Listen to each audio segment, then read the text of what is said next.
sir. I can get your wife walking again," the boy said. His tone didn't wobble, but the man in the tailored charcoal coat stopped mid-stride. Wind ripped through Denver's rehab center parking lot, sweeping dry leaves across the pavement. Caleb Sterling turned slowly, like the sentence had hands. In his arms, Marina lay still under a blanket, and for a moment the whole world shrank to that promise. Marina's slender frame was wrapped in thick wool, yet beneath it she wore pale ocean blue silk that shimmered when light touched it. Her eyes stayed half closed, as if she were trying to vanish into sleep or into the years before the crash. 2 years after the accident, after pain, weight loss, and endless therapy, she was still breathtaking. A quiet grace that time couldn't bruise. Her cheekbones still looked carved. Her lips were soft and pale against the cold. Caleb loved her with a fierceness that startled him. She'd been the fire in his calculated life, the dancer who made boardrooms feel slow. Now she was all he fought for. The boy couldn't be more than 11, drowned in an oversized jacket, one sneaker patched with duct tape, a red beanie pulled down near his eyebrows. He'd been sitting cross-legged on a flattened cereal box by the entryway, a beat-up sketch pad on his lap. Caleb stared. "What did you say?" The boy stood and tucked the pad under one arm, eyes calm. "I can help her walk again." Caleb tightened his hold. Marina's fingers twitched weakly at his collar, like she was telling him to breathe, but her eyes never opened. Caleb glanced around. No cameras, no press, only engine hum and the bitter smell of hospital coffee. This had to be a cruel joke. "I don't have time," he muttered, stepping toward the doors. "I don't want your money," the boy added. Caleb stopped. Then Marina's voice scraped out, soft and dry. "What's going on?" Caleb answered too fast. "Nothing. Just a kid messing around." The boy moved closer, palms open. "1 hour," he said. "That's all I'm asking. Let me try." Caleb's jaw clenched. He'd dealt with fake charities, reporters posing as baristas, and people who hunted his name for clout. But this kid didn't look like he wanted attention. If anything, he looked like he'd rather disappear tonight. And somehow, that made the offer feel heavier. Caleb turned and marched inside with sudden purpose. He didn't look back, but the words followed him. Into the elevator, down bright white corridors, past nurses who didn't know his private war. All afternoon the sentence clung to him, louder than polite doctors and their careful, "maybe someday." By night, it still echoed, the kind of sound you can't unhear once it finds a crack. That night, Caleb sat alone in his study, lights dimmed to tired amber. Outside, snow dusted the treetops along Crestview Drive. A bourbon rested in his hand, untouched. Across the room, Marina curled beneath a heated blanket on the couch, the hem of her ocean blue dress peeking near her ankles. The television glowed silently, like even sound would be disrespectful to the fragile peace between them. Marina's legs, once the strength behind a decade of ballet at the Paramount, lay unmoving and pale beneath the blanket's edge. Caleb watched her fingers drift over a photo, the two of them at the Grand Canyon, 10 years younger, sun in their faces. "You're staring," she murmured. Caleb blinked. "Just thinking about that boy." Marina's mouth lifted faintly. "How did I know? I wasn't asleep. I heard him." "His voice," Marina said. "It reminded me of someone." Caleb leaned forward. "You don't believe him, do you?" She gave a thin smile. "No, but he believed it." "That's what I heard." Caleb rose and paced to the window. "You think I haven't tried everything?" he muttered. Marina didn't argue. She let the words hang until the anger softened into exhaustion, the kind that sits behind the eyes. I think you're tired, Marina whispered. Caleb turned. I'm tired of hoping, tired of false starts, tired of watching you get hurt every time they say nothing's changed. She stayed quiet, then said, gentle but stubborn, So, what's one more hour? Caleb didn't answer, yet something inside him loosened, just enough to let possibility slip in, dangerous as a spark near gasoline. For once, he listened. The next morning, just after 10, Caleb parked near a quiet corner of Harrington Park. He hadn't told Marina where they were going. He simply wheeled her to the far side of an empty basketball court. Under a rusted oak, the boy was already waiting, sketchpad beside him, a small towel folded on the bench. He looked up without surprise and nodded once. Thank you for coming, he said. Caleb didn't speak. Marina's eyes narrowed, more curious than hopeful. What's your name? She asked. Rowan, he said. Okay, Rowan, Marina replied softly. Show us. Caleb crossed his arms, already regretting the trip, but Marina's tone, hope wrapped in skepticism, kept him there. Rowan opened his bag and pulled out a warm cloth bundle that smelled faintly of cinnamon, like a kitchen, not a clinic. 1 hour, Rowan repeated. Caleb looked down at Marina. She gave the faintest nod. Then begin, Caleb said. Rowan knelt on the towel and unzipped his duffel. Out came thick socks, a tennis ball, a folded hand towel, and a soft pouch filled with warm grains. He lined them up neatly, like tools with a purpose. Caleb watched for a trick and found only careful preparation.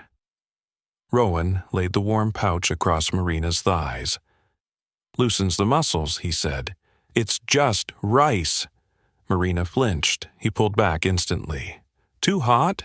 She shook her head. No, I just haven't felt warmth there in a long time. Caleb's shoulders tightened. Rowan nodded as if that meant her body was listening. If you believe in miracles, type 1. If you don't, type 2. Either way, stay close. After a few breaths, Rowan began rotating Marina's leg in small, measured circles, never forcing. His hands were steady, practiced, attentive. Marina blinked. You learned this from your mom? Rowan nodded. She worked at a shelter clinic, helped people who couldn't afford therapy, veterans mostly. Caleb's arms stayed crossed, but his suspicion shifted. For the first time, he wasn't looking at Rowan like a problem. He was watching him work. And she taught you? Caleb asked. Rowan kept his eyes on Marina's knee. She said bodies don't always need machines. Sometimes they need someone who won't give up. He spoke mostly to Marina, asking what music she danced to, what food she missed, what made her laugh. Her answers started clipped, but warmth crept in. The park air, the sunlight, the lack of wires, everything felt softer than a therapy room. I used to make lemon pasta, Marina murmured, with roasted shrimp. Caleb's mouth twitched.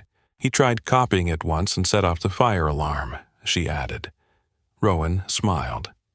Sounds like me. Marina laughed, small and startled, and Caleb felt it like a punch. Rowan tapped her knee. Do you feel that? Marina focused. Maybe. Pressure. Rowan glanced up. That's good, right there. Rowan guided Marina to flex her ankle and told her to imagine a signal traveling from hip to toes like a letter down a long hallway. She tried. Nothing moved, but she didn't fold. Trying matters, Rowan said. Caleb watched how Rowan paused whenever Marina's breath shifted, never forcing. Wind and birds replaced beeping machines. It felt strange, but also like the first honest attempt in years. They continued in patient repetition until the hour thinned out. Rowan showed the movement again, slower, as if persuasion worked better than commands. When time was up, he began packing. "Next week," he said. "Your muscles remember. We just have to help them speak." Caleb cleared his throat. "We're not making promises." Rowan nodded. "Neither am I. I'm just trying." Marina's smile, small and real, answered for both of them. Rowan backed away, giving space, and Caleb wheeled Marina toward the SUV without a word. In the rearview mirror, he saw Rowan sit back down on the bench, sketchpad open, drawing like nothing unusual had happened. But something had shifted. Marina's laugh kept echoing in Caleb's head, and he hated how much he needed it. He still didn't thank the boy. He simply drove home in silence, carrying a new kind of weight. That night, Marina sat by the window, quiet through dinner. Caleb watched her, unsure what to say. Finally, she whispered, "I want to go back next week." He hesitated, then nodded. "Do you think I'm crazy?" she asked. Caleb shook his head. "No, I think we both stopped believing anything could change." Marina's smile trembled. "Then maybe that's what has to change first." Caleb barely slept. Not from worry, from feeling. Numbness didn't win, and that scared him. The next Sunday came crisp, pale sun low over Harrington Park. Caleb parked under the same sycamore. Marina wore a cream blouse and gray slacks, hair twisted back, calm but guarded. Rowan waited beneath the oak, towel laid out, as if their return had always been part of his plan. Rowan stood when he saw them, a small smile flickering. "You came back," he said. Caleb gave a tight nod. "We said we would." Marina smiled gently. "Good morning, Rowan." "Morning, ma'am." Caleb helped Marina into the wheelchair and rolled her onto the towel. Rowan unpacked. Rice pack, tennis ball, towel, lotion. Hands moving with quiet routine, like he'd practiced this in his head all week. "Lavender," Marina noted as Rowan opened the lotion. Rowan nodded. "Mom said it calms nerves. The body can't heal if the mind is panicking." He massaged slow circles into her knees. Marina closed her eyes, surrendering to the warmth. Caleb stood nearby, arms crossed, tracking every move. Rowan asked about music. Marina answered with fragments. Tchaikovsky, old R&B, the rhythms she used to count on stage. The talk softened the air. Rowan asked, "Do you ever picture walking again?" Marina opened her eyes. "Every night and every morning, I remember. I can't." Rowan looked down. "Mom said the body remembers even when the world forgets." He tapped her shin. "Can you feel that?" Marina concentrated, not clearly, like knocking in another room. Rowan whispered, "Then let's open the door." Caleb swallowed, surprised by how much that line hit him. For 40 minutes, Rowan guided new stretches. He had Marina try to curl her toes, if only in intention, and picture muscles answering like they once did on stage. Her brow furrowed. Nothing visible happened. Rowan didn't flinch. "Trying matters," he said. "Every signal is a message, even if it's delayed."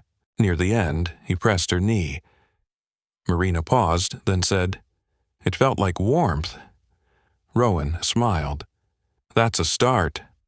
Caleb stepped forward. "You ever think of doing this for a living?" Rowan shrugged. "I used to, before life went the way it went." As he packed, Caleb asked where he went afterward. "Around," Rowan said, shoulders tight. "You live with someone?" A pause. "Sometimes." Marina's eyes softened. As Rowan turned to leave, she called, "You catch people before they fall." Rowan held her gaze. "Then I'm in the right place," he said. That night, Caleb stood in the kitchen drying a dish he'd already dried twice. In the living room, Marina hummed Swan Lake under her breath, fingers keeping time in the air. Caleb watched her face, lighter than it had been in months. She smiled again today, he said into the quiet. After a beat, he added, almost shocked, "So did I." The words felt risky, like admitting he still wanted a future. The fourth Sunday came colder, gray clouds low over Denver. Harrington Park looked emptier, swings creaked, and the court shone wet from drizzle. Caleb pulled up slowly, eyes on the oak. Rowan was there, duffel at his feet, hands tucked into sleeves, but he looked smaller, like the week had leaned on him. Caleb helped Marina out with practiced care. She wore a knit shawl and wool pants, gloved hands folded neatly. As Caleb wheeled Marina across the damp pavement, she whispered, "He doesn't look well." Caleb nodded. "Neither do you." Marina gave a faint smile. "Then we're even." Rowan stood and brushed wet leaves off the towel. "Sorry," he said. "Had to heat the rice pack at the gas station microwave." Marina's voice stayed gentle. "We're just glad you're here." Rowan knelt, hands moving slower than usual, and the air felt heavy. Rowan started the basic stretches in silence. Marina stayed quiet too, breathing carefully. After a few minutes, she asked, "Are you okay?" Rowan paused. "Yeah, just tired." Caleb squinted. "You sure?"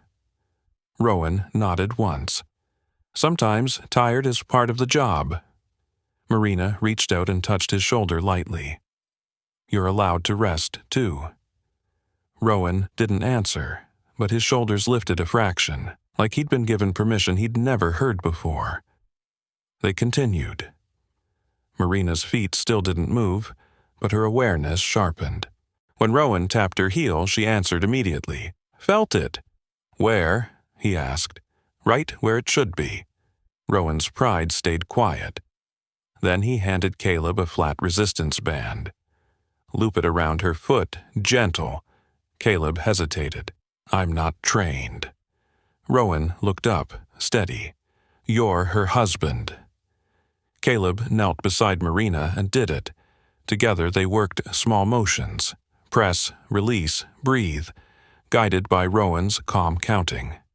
Most attempts showed nothing, yet Rowan treated each one like it mattered. After half an hour, Marina was sweating lightly, cheeks flushed, breath faster. Caleb offered to stop. "I'm okay," she insisted. "Let's finish." Rowan's face held quiet pride. When they wrapped up, Caleb handed him a paper bag with a sandwich, an apple, and water. Rowan tucked the bag beside his duffel and stood. Marina spoke before he could leave. "Rowan, what happened to your mom?" His body went rigid, then softened. "She got sick fast," he said. "No insurance, just me." "I'm sorry," Marina whispered. Rowan shrugged, too old for 11. "She taught me what I needed." Caleb's voice lowered. "And what's that?" Rowan looked between them. "That healing doesn't always start in hospitals." That evening, Caleb sat by the fireplace with a photo album.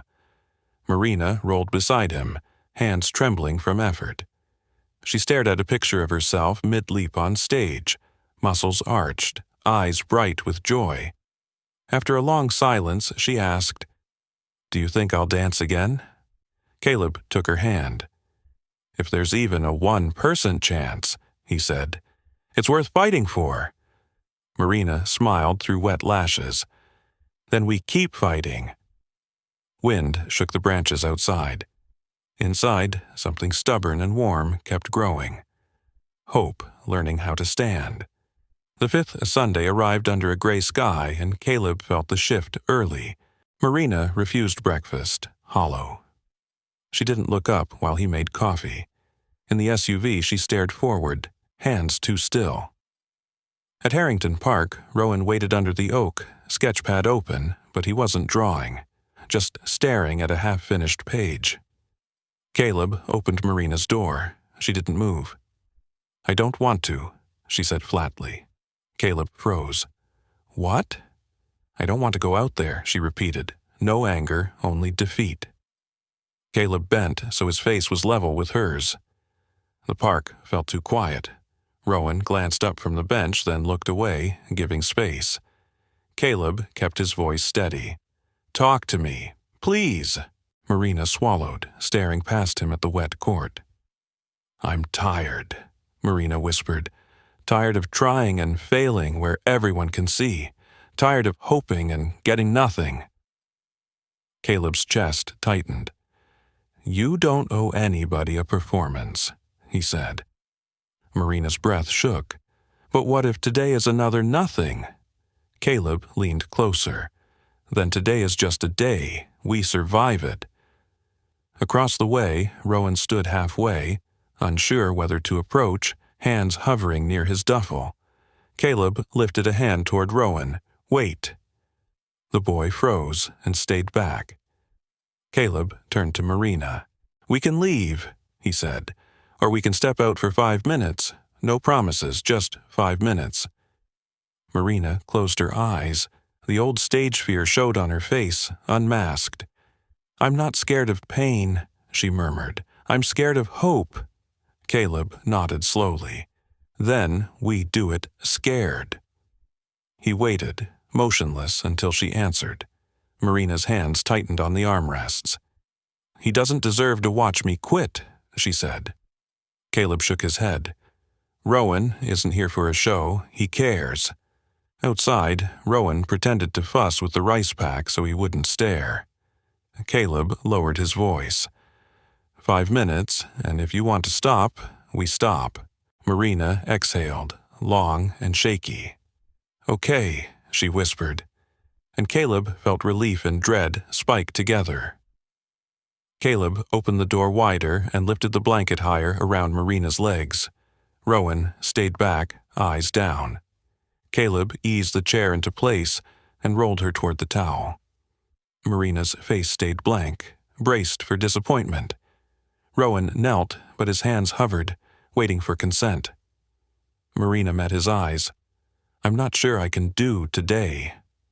Rowan nodded. "Then we do what you can," he said. "Nothing more."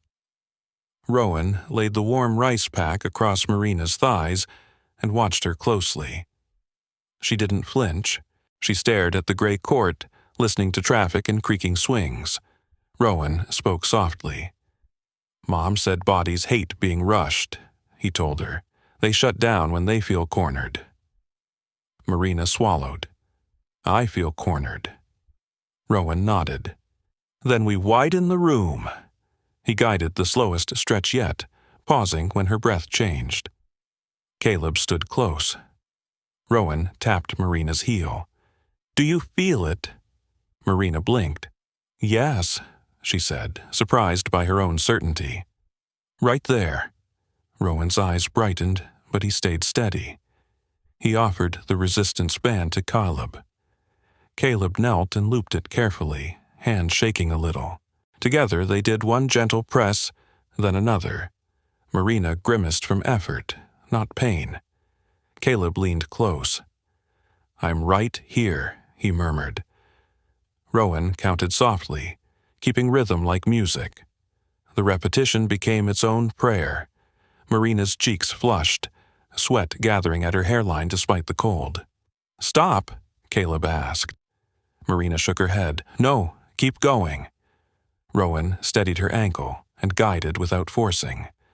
Then, on the next press, Marina's foot trembled, tiny, almost invisible. Caleb froze. Rowan's gaze locked on it. "Did you feel that?" Rowan asked. Marina's eyes went wide. "I think so." Rowan nodded once. "That's you answering." They didn't celebrate. They just kept going. One more press, one more breath, like gentle hands could keep the moment alive. When Rowan finally called time, Marina sagged back, exhausted. Caleb wrapped the blanket tighter, hands trembling too. Rowan packed slowly. Caleb offered the paper bag again, and Rowan accepted. Marina watched him. "You shouldn't be alone," she said. Rowan looked away. "I'm fine," Caleb answered. "No kid out here is fine." Rowan backed away as if distance was safety. Marina's gaze stayed kind. "What you're doing matters," she said. Rowan swallowed. "My mom used to say that." Caleb didn't chase him. He only asked, "Same time next week?" Rowan paused at the edge of the court. A small shrug. "If you're here," he muttered, "I will be." Caleb nodded, and for once it felt like a promise he could keep. Back home, the fireplace crackled while Marina sat close, trembling. Caleb opened the album and stopped at her stage leap photo. Marina traced it with a fingertip. "Today felt different," she whispered. Caleb swallowed. "Because something answered," he said. Marina inhaled. "Then maybe my body isn't gone. Maybe it's far away." Caleb held her hand. "Then we keep calling it back," he replied. Outside, wind rattled the windows, but inside, the warmth held. For the first time in months, the future didn't look like a hallway with locked doors. It looked like a door that might open if they kept knocking. The next Sunday came heavy and gray, and Caleb knew something was wrong early. Marina refused breakfast. Empty. She didn't laugh at his jokes. In the car, her hand sat motionless in her lap. Caleb drove in silence, dread blooming where hope had been growing. At Harrington Park, Rowan was under the oak, sketchpad open, but he wasn't drawing, just staring at a half-finished page. Caleb parked and watched him. Marina didn't reach for her blanket. She didn't look at Rowan. "I don't want to," she said again, quieter. Caleb turned. "Marina." She shook her head, eyes glassy. "I can't do another day where I feel like a fool." Rowan sensed it and made himself small, waiting. Caleb stepped out and opened Marina's door. Cold air rushed in. Marina still didn't move. "What's happening?" he asked, voice steady. "Nothing," she whispered. "That's the problem." Caleb crouched so their eyes were level. Beyond them, Rowan waited by the towel, hands buried in sleeves, trying to be invisible. The park went silent except for wind. Caleb swallowed hard. "Look at me," he said. Marina finally turned, and everything hung there. Yoon answered. Caleb searched Marina's face for anger, but found only fatigue. "You're not a fool," he said. "You've been fighting for 2 years." Marina's throat worked. "And I'm tired of losing," she whispered. Caleb nodded.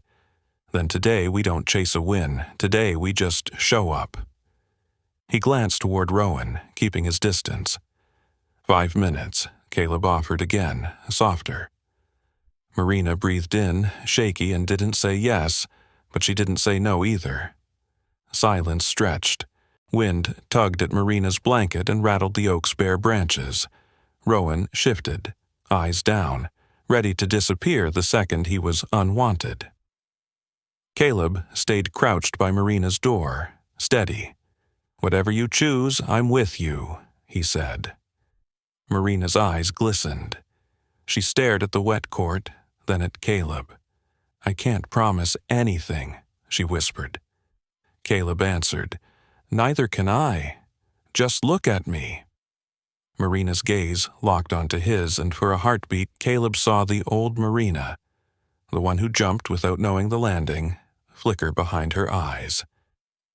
Rowan waited by the towel, hands hidden in sleeves, pretending he wasn't watching. The park held its breath. Caleb whispered, "One step at a time." Marina swallowed hard, still seated, still undecided. And there, on the edge of quitting and trying again, the story paused. What happened? Marina stared at the dashboard. "I tried before you woke up. I pictured it, focused, pushed as hard as I could, and nothing." Rowan had already started across the lot, towel in hand. When he reached the SUV, he slowed. "Everything okay?" he asked quietly. "She's not feeling it today," Caleb said, voice tight. Marina still wouldn't look up. "I'm tired of trying," she whispered. Rowan stood very still, then eased into a crouch beside the open door, lowering his voice. "You think I never get tired?" Marina's head turned a fraction. "You think I never sat in a shelter watching my mom cry because we couldn't buy her meds? You think I didn't yell when I found her and she wouldn't wake up?" Caleb's throat burned. Marina finally met Rowan's eyes. He swallowed. "I still get tired," Rowan said quietly. "I still get mad. I still get scared. But if I quit, the part of me that still believes in her dies too." Marina's expression shook. "I'm scared," she admitted. Caleb inhaled sharply. It was the first time she'd said those words out loud. Rowan nodded. "Me too. But scared doesn't mean stop. It means we're close to something that matters." The quiet stretched between them like a held breath. Finally, Marina whispered, "Okay." Rowan stepped back while Caleb lifted her carefully into the chair. No one spoke as he pushed her toward the bench. Rowan's tools were already waiting, lined up with careful, almost reverent precision. This time, Rowan moved slower than ever. There was no urgency in his hands, only total presence. The session wasn't about big stretches or chasing range. He simply cradled her feet, asked her to breathe, to notice weight, warmth, air, to remember she still owned those limbs. After 20 minutes, he pressed lightly at her right ankle and watched her face sharpen. "Tell me what you notice," he murmured. Marina's brow tightened. "It's faint," she said slowly. "But yeah, something's there." Rowan nodded. "That's your body remembering." Then it happened. Small, quiet, undeniable. Her right foot twitched, just the toes, a tiny shiver across the towel. Caleb leaned forward, stunned. "Was that?" he rasped. "You saw that, right?" he whispered. His heart was hammering. Rowan didn't gasp or flail. He just smiled, soft and sure. "You did that," he said. Marina clapped both hands over her mouth as tears flooded her eyes. Caleb dropped to one knee beside the chair, gripping the armrest like a lifeline. "Do it again," he pleaded. Marina concentrated. This time her foot stayed still, but she was shaking, laughing, sobbing, all at once. "It was real," she whispered. "It happened." Rowan nodded. "And it'll happen again." Caleb didn't answer. He just stared at the boy, something ancient and heavy shifting inside him, like an old door finally creaking open. That night, Caleb stood on the back porch while cold wind tugged his sleeves. Inside, Marina retold the moment to her older sister, crying and laughing into the phone. Through the kitchen window, Caleb watched Marina's face light and crumple as she described a few inches of movement like a miracle. Rowan had given them more than a twitch. He'd handed back something they thought was dead, possibility. By the time Marina hung up, Caleb had made a decision. Tomorrow, he was making calls. He refused to let that kid vanish back into the dark. Some bridges aren't meant to be admired from far away. Some you're supposed to cross together. Just after sunrise, Caleb opened the front door, coffee in hand, flannel pajama pants still wrinkled from sleep. He didn't know what he expected. But there Rowan was at the edge of the driveway, worn backpack slung over one shoulder, rolled blanket under his arm, like a traveler between worlds. His red beanie was tugged low. His duct-taped sneakers looked rougher in the early light. "Right on time," Caleb said. Rowan didn't smile. "You said, if I needed somewhere," he muttered. "I meant it," Caleb replied, stepping aside. "Come in." Rowan hesitated just a heartbeat, then crossed the threshold. Indoors, the house felt warm and strangely quiet, like it was listening, too. Marina still slept upstairs. Cinnamon and fresh coffee scented the air. Caleb showed Rowan the small guest room and back, a real bed, clean sheets, a simple desk by the window. Rowan set his things down gently, like noise might break the spell. "Stay as long as you need," Caleb said. "No interrogation, no pressure." Rowan nodded once. "Thanks," he whispered, almost too soft to hear. Later that morning, Marina rolled into the kitchen and froze when she saw Rowan at the table, sketching beside a glass of orange juice. "Rowan," she breathed. He glanced up. "Morning, ma'am." Her smile bloomed. "So, you're the footsteps I heard." He shrugged, shy. Didn't want to wake anyone. Marina wheeled closer, touched his hand. "You're not a bother. You're exactly what this place needed." That afternoon they drove back to Harrington Park, not because they were desperate, but because they wanted to. Caleb unloaded the chair while Rowan spread the towel under the oak, their familiar strip of concrete. A few joggers drifted past. A middle-aged nurse walking her dog nodded warmly. The place didn't feel lonely anymore. It felt claimed, like their own little outdoor studio. "Ready?" Rowan asked. Marina nodded. "Let's keep going." They focused on toe curls and ankle rolls, Rowan balancing a small beanbag on her foot. "Push against it," he instructed. She couldn't lift it yet, but she could feel its weight, a challenge resting there, waiting. Caleb joined in, sitting cross-legged on the grass, mirroring Rowan's stretches. "You're bending wrong," Rowan deadpanned. Caleb snorted. "Haven't stretched since Clinton was in office," Caleb muttered. Marina laughed, the sound bright and ridiculous in the chilly air. Rowan's mouth tugged into a grin. About 20 minutes in, Rowan pulled out a soft fabric belt. "I want to try something different," he said. "We'll help her lift both knees." Caleb frowned. "You really think she's ready for that?" Rowan nodded. "She's been ready."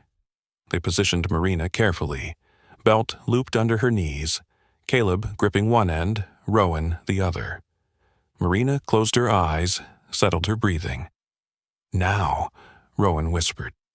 Marina exhaled and pushed. Her knees trembled and slowly rose. An inch, maybe less, but they lifted. Caleb stared. "You did that?" Marina's voice shook. "Oh, I did that!" Rowan didn't look away from her legs. "Told you, your body remembers." Marina sagged back in her chair, flushed and glowing, completely spent. Caleb caught her hand and squeezed it tight.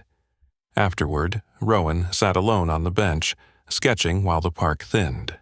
Caleb joined him. "Where'd you sleep before this?" he asked. Rowan hesitated. "Shelter sometimes. Old bus depot, once in a laundry room." Caleb exhaled through his nose. "You've carried more than any kid should." Rowan shrugged, eyes on his drawing. "I had my mom," he said. "She made the hard parts feel less heavy." Caleb studied him. "You ever think about going back to school?" Rowan's pencil paused. "Sometimes I'm not sure I'm built for book stuff," he admitted. Caleb shook his head. "You're good with people. That's rarer." Rowan's gaze lifted. "I want to help folks walk again." Caleb's mouth curved. "Then we'll figure out how to get you there." The sun dipped lower, painting long shadows across the court. From their bench, they watched Marina practicing gentle toe taps on the towel, face set in stubborn concentration. Something steady was forming, not just muscle and movement, but a fragile family. None of them dared name it yet, but they felt it growing. The next Sunday arrived with a hushed kind of tension in the air. Harrington Park seemed quieter, like it knew something important was coming. Rowan felt it while he unrolled the towel and arranged his tools. Rice pack warmed, bands folded, everything in its place. Still, a pressure tugged at his chest, one he couldn't quite label, only feel pulsing under his ribs like a warning. The Sterling's SUV pulled in late, later than usual. Rowan stood instantly. Caleb hopped out and moved fast to the passenger side. Marina didn't reach for the handle. Her face looked drawn, shoulders locked, mouth pressed flat. "She's not up for much," Caleb said abruptly. "Just go easy." Rowan's expression stayed calm. He knelt beside her anyway. "What happened?" he asked, voice low but firm. Marina crossed her arms, eyes fixed on the cracked pavement. "I tried again this morning," she said. "Got up early, warmed my legs, did every trick you showed me, and nothing. Not a twitch, not one hint of movement." Her voice splintered at the edges. "I'm sick of lying to myself." Caleb turned away, jaw flexing. Rowan stayed where he was, motionless, but fully there. "You think you're lying?" Rowan asked. Marina snapped. "I've been chasing shadows, pretending one toe flick means I'm headed back on stage." "It does mean that," Rowan said evenly. "No, Rowan. It means my nervous system glitched once." She gestured at the chair. "I'm still here." Rowan rocked back on his heels. "You're allowed to be furious," he said. "I get furious too, loud furious. Sometimes I screamed into a pillow till my throat burned," Rowan confessed. "But I didn't quit because quitting is when it ends." Marina's eyes shone. "I'm scared," she said. "Scared this is as far as I get."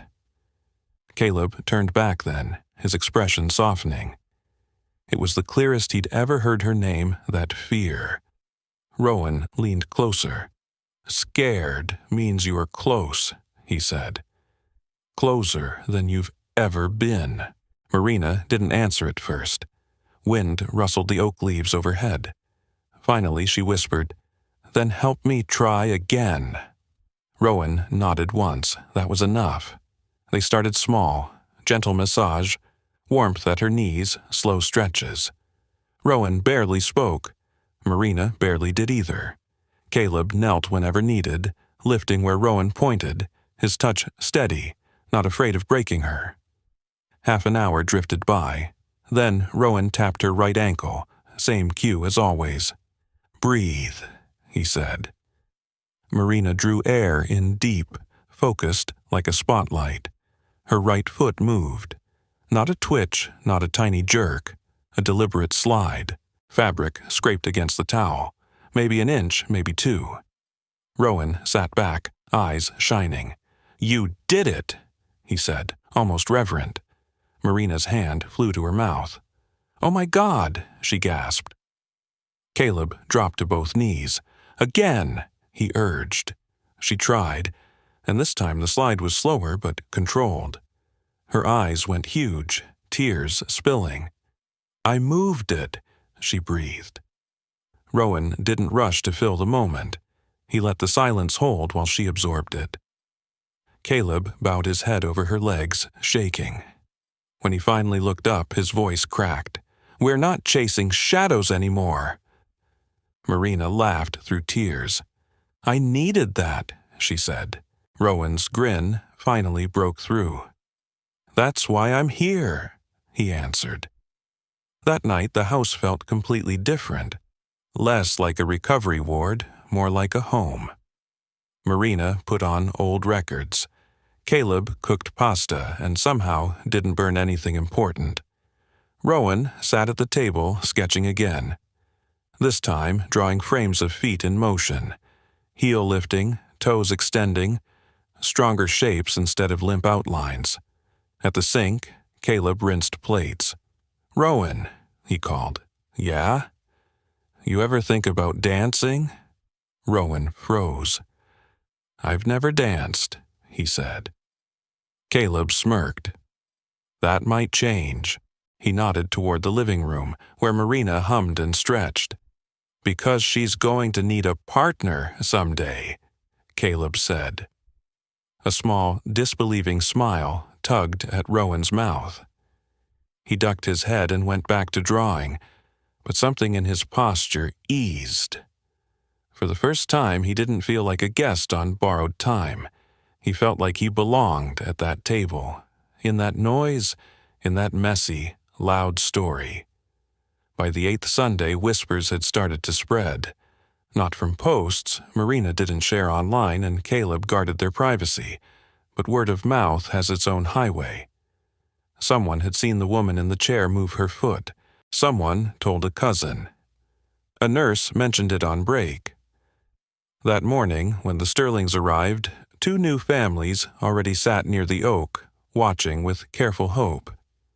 One family had a lanky 10-year-old boy using a walker.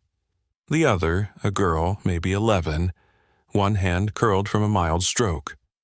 Rowan clocked them instantly, nerves twisting in his gut. He glanced at Caleb. "They're not here for a show," Caleb murmured. "They're here because they heard what you can do." Rowan swallowed, then nodded. Responsibility settled on his shoulders like real weight. Marina looked from the kids back to Rowan. "You can help them," she said.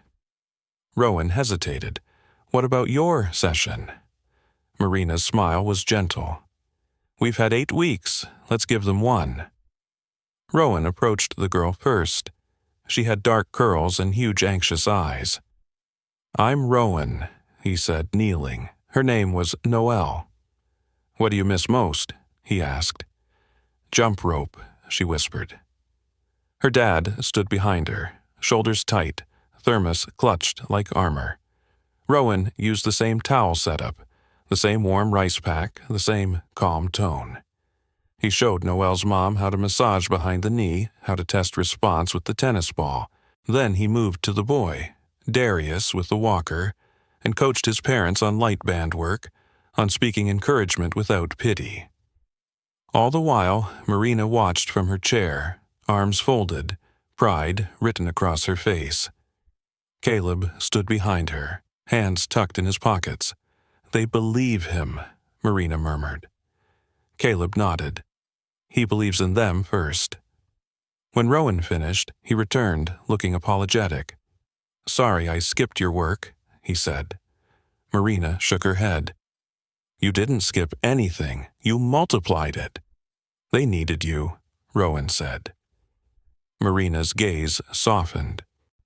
"You gave them something their specialists couldn't," she told him. "Hope that doesn't come printed on glossy brochures." Rowan looked away, but Caleb saw it. The subtle lift in his spine, the way he sat taller. He was stepping into something bigger than just one family's story, and for the first time he seemed to feel that too. That evening, Marina watched the last autumn leaves drift past the back deck while Rowan flipped through a worn community guidebook inside. Caleb had highlighted GED programs, healthcare courses, anatomy classes. "You serious about this?"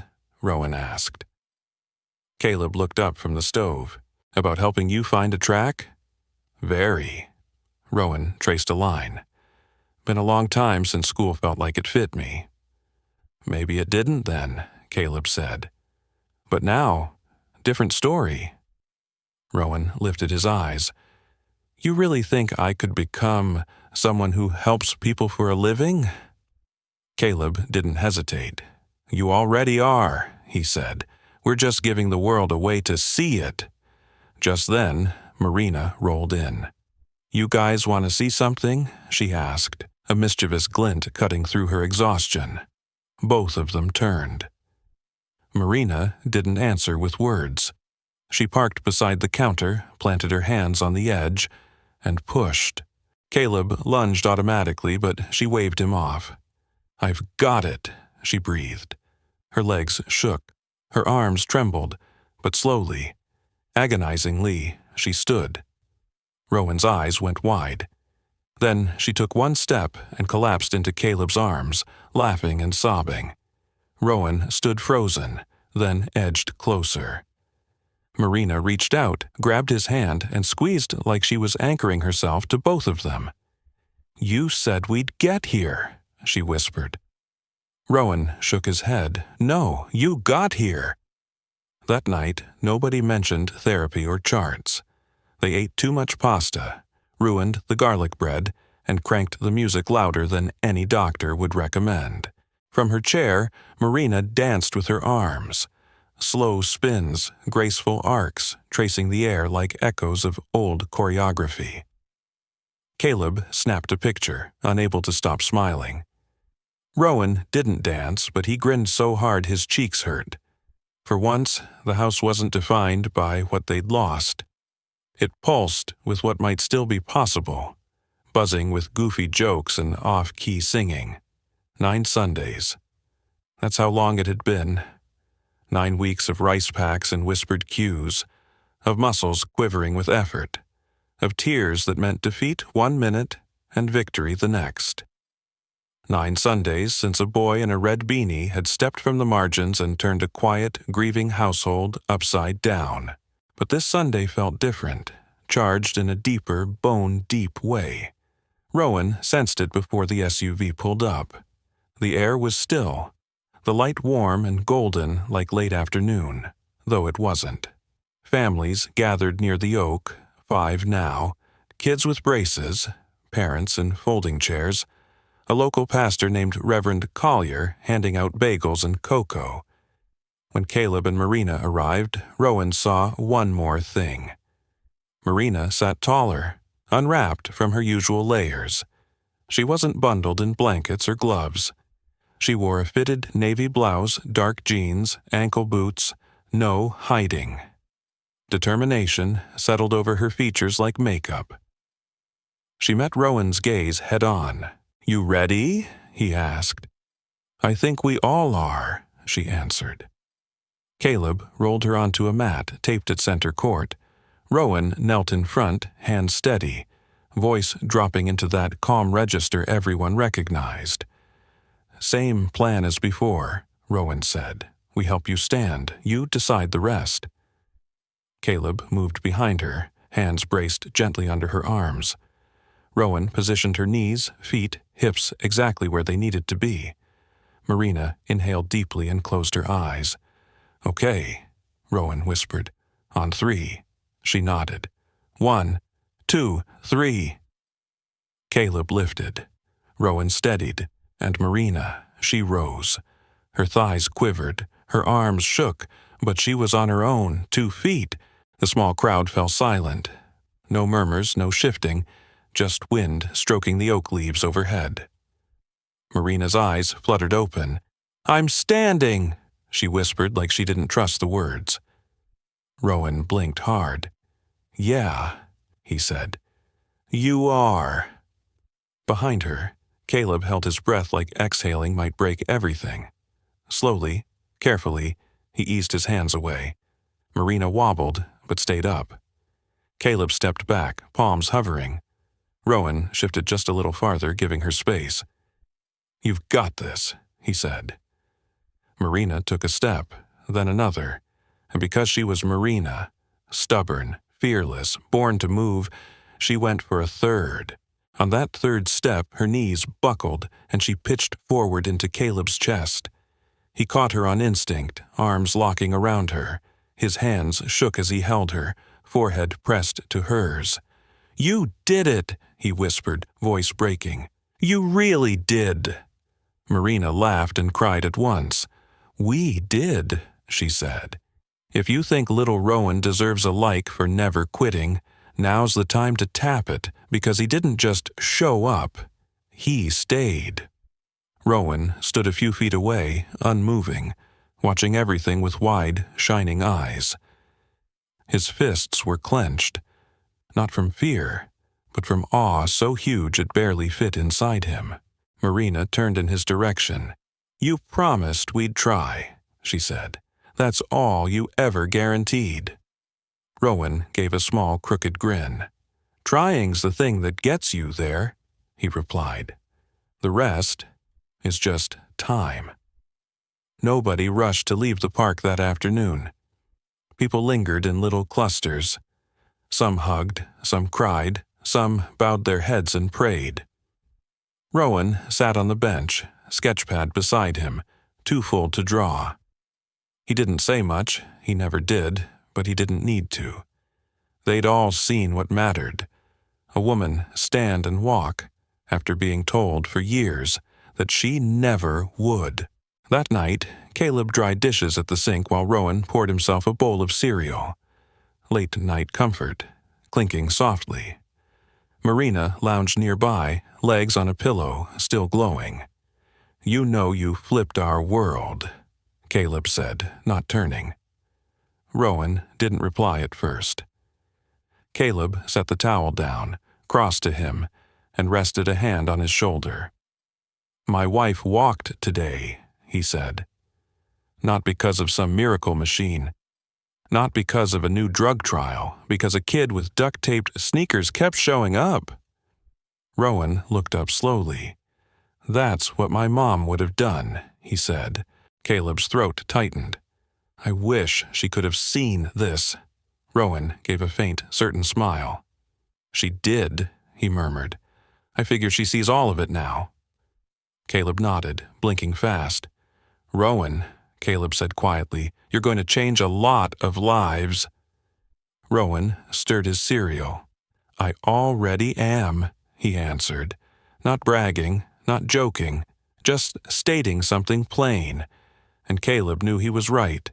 Some people never chase spotlight or headlines. They don't own capes, don't deliver speeches. They just keep showing up, again and again, until the ground under them starts to change. They keep believing when everyone else has run out of faith. They hold that belief for other people too, like a lantern in a blackout. Sometimes they arrive in pressed suits and polished shoes. Sometimes they show up as a skinny 11-year-old with a red beanie and shoes held together by tape. Either way, what they carry is heavier and holier than any prescription pad or machine. They carry belief and the stubborn, quiet love that refuses to give up on broken bodies, broken spirits, or broken systems. That love doesn't always shout. It rarely trends, but it rewrites endings. It turns never into maybe and maybe into today. And every now and then, if you're lucky, it's delivered by a kid like Rowan, who just refuses to stop trying. Hope can be borrowed until it becomes your own. If you are in your 60s or 70s, you may know exactly how Caleb felt. Exhausted by doctor's visits, tired of new programs, scared to hope one more time. After Marina's car accident, 2 long years passed with wheelchairs, waiting rooms, and polite phrases like, "We'll see." That kind of slow heartbreak wears a person down. Many older Americans have walked that same hallway, through VA clinics and rehab centers, when that skinny boy in the red beanie stopped them in the Denver parking lot and said, "Sir, I can get your wife walking again." Caleb didn't just hear a child. He heard one more chance to be disappointed. But Marina, who had lost so much, still had enough courage to say, "What's one more hour?" That is the first lesson for us. Sometimes hope comes to us on borrowed legs. In certain seasons of life, we don't have the strength to believe, so we lean on someone else's belief. A spouse, a grandchild, a neighbor, even a kid with duct-taped shoes and warm rice packs. Hope does not always roar in like a marching band. Sometimes it shows up quiet and practical, with a tennis ball, a towel, and hands that refuse to give up. It can feel safer to stay numb, to say, "Nothing will ever change." But numbness is a kind of death long before the heart stops beating. Marina's choice to try again, even shaking with fear, reminds us that as long as we are breathing, hope is allowed to knock on the door. Families are built, not just born. For many Americans over 65, family has taken different shapes over the years. Some of you raised children in small houses with one bathroom. Others watched loved ones drift away through divorce, illness, or distance. Caleb and Marina started as a traditional couple, a successful businessman and a gifted ballerina. The crash could have turned their home into a quiet, separate kind of grief, the kind where each person suffers alone. Instead, a boy with no steady address ended up sleeping in their guest room. Rowan didn't arrive with a social worker or a polished resume. He showed up with a backpack, a rolled blanket, and skills his mother taught him in a shelter clinic, helping veterans who had nowhere else to go. Little by little, the Sterlings' home changed. The kitchen smelled like cinnamon and coffee again. They argued about how long to heat the rice pack in the microwave. The back deck filled with ladder over burned garlic bread and off-key music. Then, other families appeared at Harrington Park. A boy with a walker, a girl whose hand had curled after a stroke, parents clutching thermoses the way some people clutch rosaries. Under that rusty basketball hoop, a new kind of family formed, held together not by last names, but by shared fear and shared courage. Many older adults know how painful it is when blood relatives are far away or already gone. Rowan's story reminds us that we can still grow chosen family in the most ordinary places: a city park, a church hall, a clinic waiting room. Sometimes the people who steady us in our weakest moments are the ones we met last, not first. Small steps still change the world. If you grew up in an America of big headlines and big heroes, moon landings, famous generals, civil rights leaders, it is easy to think that only huge events matter. But in this story, nobody passes a new law or discovers a miracle drug. No reporter shoves a microphone in Rowan's face. The change begins with the smallest movement: a toe twitching on a cold towel, an ankle sliding an inch across faded concrete. For someone who once leaped across a stage under bright theater lights, that inch could have felt like an insult. Instead, surrounded by her husband and a boy who refused to quit, Marina chose to celebrate it as a beginning. Older Americans understand this better than most. You have seen how tiny choices, putting a few dollars into savings, calling a lonely neighbor, forgiving a child who failed, shape whole decades. Rowan's steady, stubborn care turned 9 ordinary Sundays into something holy. A woman who was told never took 3 trembling steps in ankle boots while autumn leaves drifted around her. A broken-hearted husband found himself laughing over pasta again. A homeless boy began to believe he might someday earn a license to match the work he was already doing. And around them, other families picked up tennis balls and resistance bands, learning how to keep trying when their own hope ran thin. The world did not change all at once, but on that old basketball court, never quietly became maybe, and maybe became today. For those of us with gray hair and deep memories, that is the invitation. Do not ignore the small movement, the inch of progress, the quiet act of showing up. In God's time and in our own, those inches become miles. Friends, hearing how Marina took those first shaky steps and how little Rowan kept showing up with nothing but warm rice packs, duct-taped sneakers, and a stubborn heart, what does it stir up in you? Have you ever had a moment where progress was only an inch, but it changed your whole outlook? Or a person who refused to give up on you when you were ready to quit?